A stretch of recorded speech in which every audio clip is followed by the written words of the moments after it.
जय श्री श्याम भक्तों, मंगसिर का महीना शुरू हो गया है। कार्तिक की पूर्णिमासी के दूसरे दिन जब हम चिड़ा चिड़ी बनाते हैं, खीचड़े का भोग लगाते हैं, उसके उसी दिन से जब हम चिड़ा चिड़ी का भोग लगा लें, उसके बाद से आप मंगसिर की कथा का स्मरण शुरू कर दें। मंगसिर के महीने में पीपल सींचने का बहुत ज़्यादा महत्व माना गया है। सिर्फ रविवार को नहीं सींचते हैं। रविवार को सूर्य की पूजा की जाती है, इसमें शंकर जी की पूजा की जाती है, बुधवार की कथा सुनी जाती है और 4 वीरवार होते हैं, 4 या 5 जितने भी वीरवार होते हैं यानी कि गुरुवार होते हैं, लक्ष्मी जी की पूजा की जाती है, लक्ष्मी जी का व्रत किया जाता है। मंगसिर को महीने को अगहन का महीना भी कहा जाता है, जिसमें बहुत सारे पुण्य के काम किए जाते हैं। इस महीने में जैसे हमने कार्तिक के महीने में पूजा पाठ की थी, वैसे ही अगर हम मंगसिर के महीने में पूजा पाठ, दान पुण्य, कथा, भजन, श्रवण, भागवत कुछ भी करते हैं, उसका हमें करोड़ों करोड़ों गुना अमोघ फल की प्राप्ति होती है। अमोघ फल मतलब जो कभी ना मिटने वाला, वो फल की प्राप्ति होती है। जो हमारा शरीर है, इससे हमें अच्छे से अच्छे कार्य की संरचना करनी चाहिए। जैसे आपको कथा, अगर आप कुछ भी नहीं कर सकते हैं तो सिर्फ आप कथा का भी श्रवण कर लेते हैं, तो भी हमें जो व्रत करने का पुण्य होता है वो हमें प्राप्त हो जाता है। कथा किस टाइम पे सुननी चाहिए? आपके पास सुबह का टाइम है तो आप सुबह कथा कर सकते हैं, सुन सकते हैं। दोपहर में आपके पास रिलैक्स होकर जब टाइम हो तभी आप सुने। आप खाना बना रहे हैं तब आप सुन सकते हैं, क्योंकि ये तो देखो मोबाइल है, आप सुन सकते हैं। आपको शाम को टाइम है, आप शाम को सुन सकते हैं। छोटे बच्चे की माँ है, अगर वो सुबह नहीं कर पाती हैं क्योंकि उनको टिफिन वगैरह देना होता है, तो वो नहीं सुन पाएंगे सुबह सुबह नहा धो करके, तो आप दिन में सुन लीजिए। खाना बनाते टाइम पे आप कैसेट लगा लीजिए, ये मोबाइल चला लीजिए और आप सुन लीजिए। तो ऐसे टाइम पे जब आप रिलैक्स हो, आपका माइंड रिलैक्स हो, तब ध्यान से सुने, तो जो है हमारा वो पुण्य की प्राप्ति होती है। ऐसे नहीं कि हम सुन रहे हैं और कुछ और काम कर रहे हैं और इधर उधर देख रहे हैं और हमारा ध्यान नहीं है, तो वो फल प्राप्ति नहीं होती। जब हमें अच्छे से हम सुनते हैं तो हमें व्रत करना जितना फल की प्राप्ति होती है। बोलिए विष्णु भगवान की जय। ये महीना भी कृष्ण का कन्हैया का महीना माना गया है, विष्णु भगवान का महीना माना गया है। कथा में आगे आगे मैं बताती रहूंगी। बोले विष्णु भगवान की जय, कृष्ण कन्हैया लाल की जय। मेरा आपकी कृपा से सब काम हो रहा है, मेरा आपकी कृपा से सब काम हो रहा है। करते हो तुम कन्हैया, मेरा नाम हो रहा है। करते हो तुम कन्हैया, मेरा नाम हो रहा है। मेरा आपकी कृपा से सब काम हो रहा है। अभिभावक को चाहिए कि वे अपनी संतान की संभाल में तनिक भी उपेक्षा न आने दे। इनके द्वारा की गई थोड़ी भी उपेक्षा संतान के लिए घातक बन जाती है।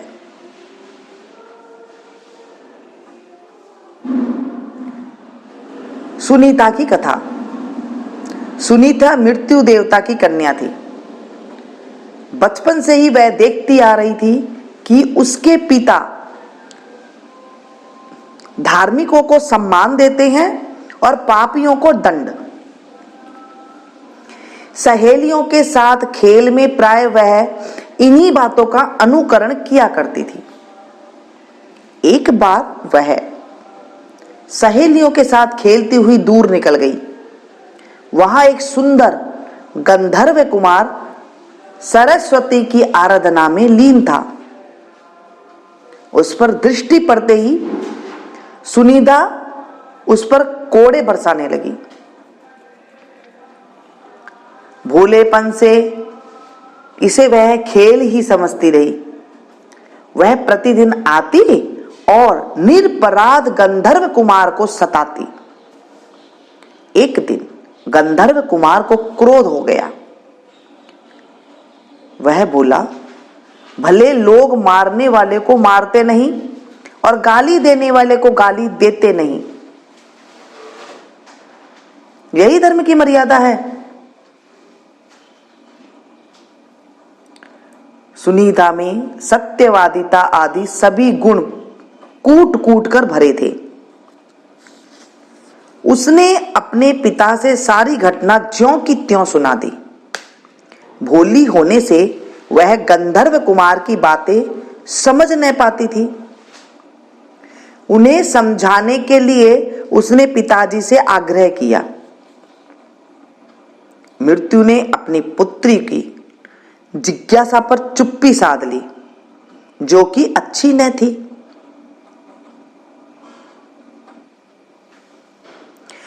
पुराणों ने इसे दोष माना है, क्योंकि मारने वाले को मारना नहीं चाहिए और गाली देने वाले को गाली नहीं देनी चाहिए। इन वाक्यों का अर्थ जो बच्ची नहीं समझ पाती और अभिभावक से समझना चाहती है, उसे न समझाना अवश्य अनर्थकारक हो सकता है। हुआ भी ऐसा ही। पिता के चुप्पी साध लेने से सुनीता का वह पापाचार रुका नहीं। सखियों के साथ गंधर्व कुमार के पास जाना और कोड़ों से उसे पीटना उसका प्रतिदिन का कार्य हो गया। अब भला कोई कब तक सहेगा। एक दिन गंधर्व कुमार के शाप देते हुए कहा, गंधर्व कुमार ने कहा कि विवाह हो जाने पर तुम्हारे गर्भ से ऐसा पुत्र उत्पन्न होगा जो देवताओं एवं ब्राह्मणों की निंदा किया करेगा और घोर पापाचार में लग जाएगा। इस बार भी सुनीता ने सच सच बातें पिता को सुना दी। सांप की बात सुनकर पिता को बहुत दुख हुआ। उन्होंने इस बार समझाया, निर्दोष तपस्वी को पीटना अच्छा काम नहीं है। ऐसा तुमने क्यों किया? तुमसे भारी पाप हो गया है, तुम्हें साफ भी लग गया है। अतः अब तुम पुण्य कर्मों का अनुष्ठान करो, सत्संगति करो और विष्णु के ध्यान में लग जाओ।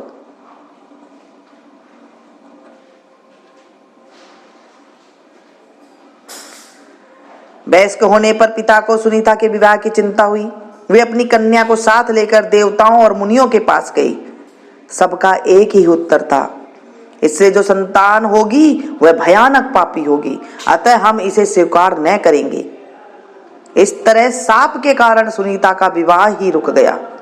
अब तपस्या के अतिरिक्त सुनीता के पास और कोई उपाय नहीं था। वह पिता की आज्ञा से वन में जाकर तपस्या करने लगी, किंतु चिंता उसका पिंड छोड़ना नहीं चाहती थी। रंभा और अप्सराएं सुनीता की सखियां थी। वे उसकी सहायता के लिए आ पहुंची। उन्होंने सुनीता को ढांढस बंधाया। उसे ढांढस बनाया कि रंभा ने उसे पुरुषों को मोहित करने वाली विद्या दी। सुनीता ने उसका अच्छा अभ्यास कर लिया। जब वह विद्या सिद्ध हो गई, तब सखियां सुनीता को लेकर वर की खोज में निकल पड़ी। ढूंढते ढूंढते वे गंगा के तट पर पहुंची। वहां सुनीता की दृष्टि अंग नामक रूपवान तेजस्वी अत्रि मुनि के पुत्र पर पड़ी, जो वहां तपस्या कर रहे थे। उन्हें देखते ही सुनीता मोहित हो गई। रंभा तो यही चाहती थी। रंभा उस तपस्वी के इतिहास से सुपरिचित थी, जानती थी कि अत्रि पुत्र अंग इंद्र के समान वैभवशाली और विष्णु के समान पुत्र के पाने का वरदान पा चुका है। हो सकता था कि इस वरदान के प्रभाव से सुनीता का मिला सा प्रवाहहीन हो जाए। अतः सुनीता का उस पर मोहित होना उसे बहुत अच्छा लगा। अब रहा उस ब्राह्मण कुमार सुनीता पर आसक्त होना, वह तो सुनीता के लिए बाएं हाथ का खेल था, क्योंकि यह विद्या उसे सिद्ध ली थी। रंभा ने माया का भी प्रयोग किया। सुनीता तो अत्यंत रूपवती थी ही, रंभा की माया ने उससे और चांद लगा दिए।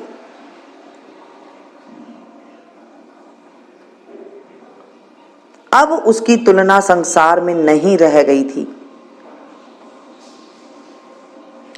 उसका यौवन भी अद्वितीय हो गया था।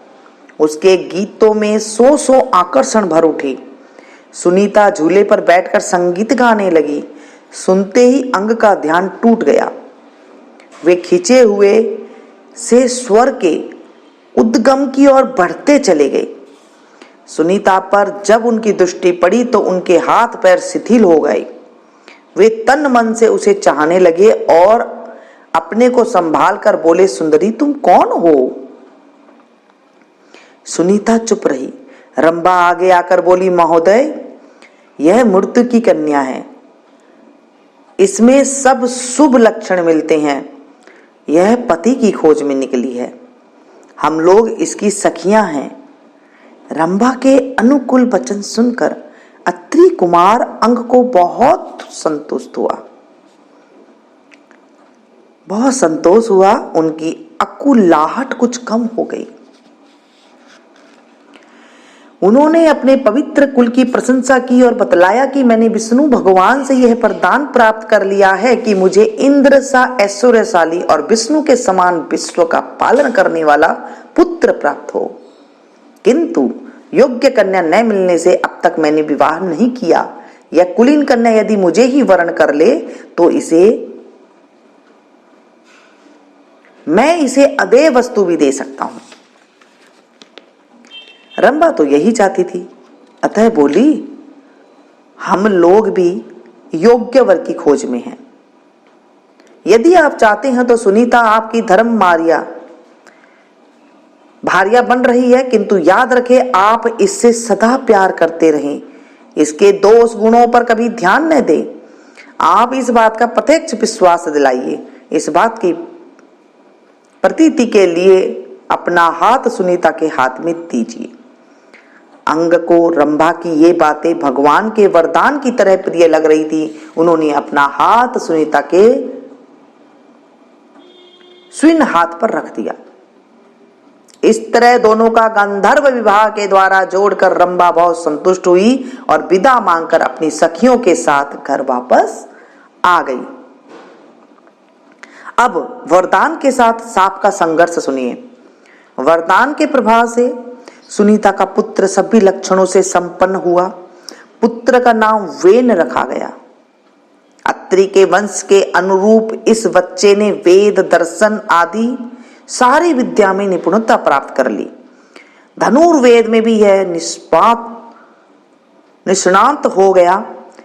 शील सौजन्य इसकी सुंदरता में निखार ला दिया था। वेन में अद्भुत तेज था। आचार विचार में कोई उसकी समता नहीं कर पाता था। उस समय वेवस्वत मनंतर था। राजा के बिना प्रजा को कष्ट होने लगा था।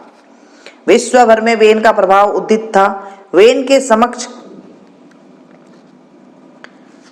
और कोई तरुण नहीं था। सबने मिलकर उसे प्रजापति के पद पर प्रतिष्ठित कर दिया। वेन के राज्य में चतुर्दिक सुख शांति प्रतिष्ठित हो गई। सभी संतुष्ट और सुखी थे। धर्म की उत्तरोत्तर बुद्धि होती जा रही थी। बहुत दिनों से गंधर्व कुमार का सांप वेन पर अपना प्रभाव प्रकट करना चाह रहा था, किंतु अनुकूल परिस्थिति न पाकर दबा हुआ था। संयोग से वेन की एक घोर नास्तिक सा से भेंट हो गई।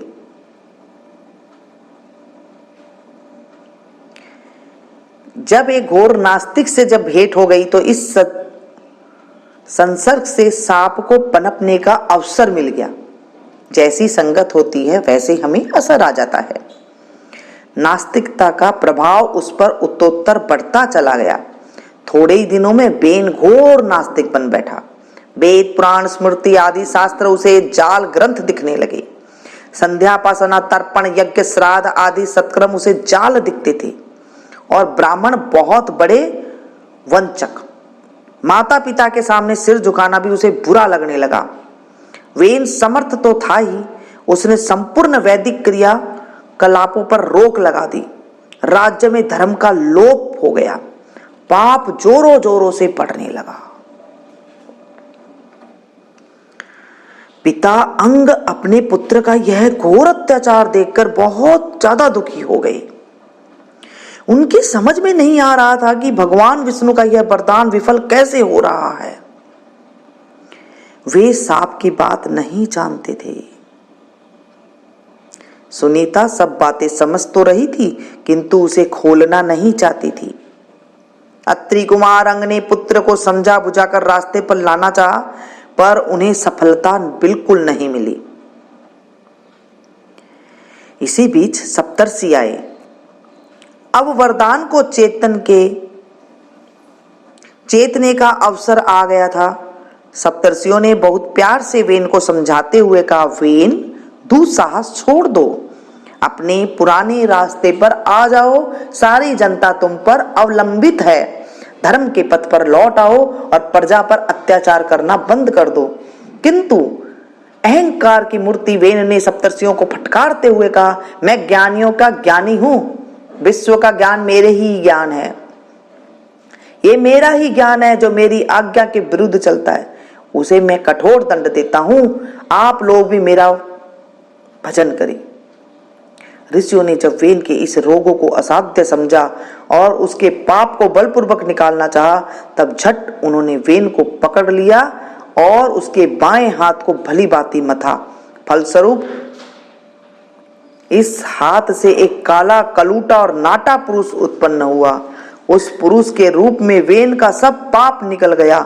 यह देख ऋषि बहुत प्रसन्न हुए। अब उन्होंने वेन के दाहिने हाथ को मथा।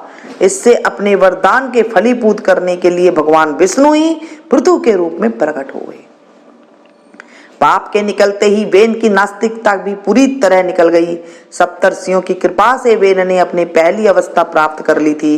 वे नर्मदा के तट पर चले गए। तीर्ण बिंदु के आश्रम में रहकर उन्होंने घोर तपस्या की। भगवान ने उन्हें दर्शन दिया और उन्हें आश्वस्त करने के लिए कहा, वत्स, तुम्हारी माँ को जो शाप मिला था उससे तुम्हारा उद्धार करने के लिए ही मैंने तुम्हारे पिता को सुयोग्य पुत्र प्राप्त होने का वरदान दिया था। अब तुम घर लौट जाओ। पृथु की सहायता से अश्वमेघ आदि यज्ञ और विधित दान उपदान कर मेरे लोक में आना। बोले विष्णु भगवान की जय। कृष्ण कन्हैया लाल की जय। श्री कृष्ण गोविंद हरे मुरारी, हे नाथ नारायण वासुदेवा। श्री कृष्ण गोविंद हरे मुरारी, हे नाथ नारायण वासुदेवा। आज हमने प्रभु ये कथा का स्मरण किया है। इस कथा में कोई भी भूल चूक हो गई हो या फिर अधूरी रह गई हो तो हमें अभोग बच्चे समझ करके माफ करना। जब आप कथा सुनते हैं तो 1 का सिक्का, 5 का सिक्का, 2 का सिक्का या कोई फ्रूट वगैरह या कोई सब्जी वगैरह अपने पास रख लें। इसके बाद जब वो पैसे हैं आप 1 महीने तक इकट्ठे करते रहे। उसके बाद कहीं गौशाला में या किसी जरूरतमंद को आप दे सकते हैं। किसी की कन्या की शादी में आप दे सकते हैं। इस तरह से उनका कर सकते हैं। जो अगर आपने कोई सब्जी वगैरह रखी है तो किसी को दे सकते हैं, मंदिर में दे सकते हैं। कोई फ्रूट वगैरह रखा है तो उन्हें भी आप दे सकते हैं। ऐसे हम पूरे मार्गशीर्ष के महीने में कथा का स्मरण करेंगे। बोलिए विष्णु भगवान की जय। तमेव माता च पिता तमेव तमेव बन्धु च सखा तमेव तमेव विद्या द्रविणं तमेव तमेव सर्वं मम देव देवम्। पापहं पापकर्माहं पापात्मा पापसम्भवो त्रायिमां पार्वतीनाथो सर्वपापो हरो हरो त्रायिमां पार्वतीनाथो सर्वपापो हरो हरो त्रायिमां पार्वतीनाथो सर्वपापो हरो हरो। सांब सदा शिवाय नमः। बोले विष्णु भगवान की जय।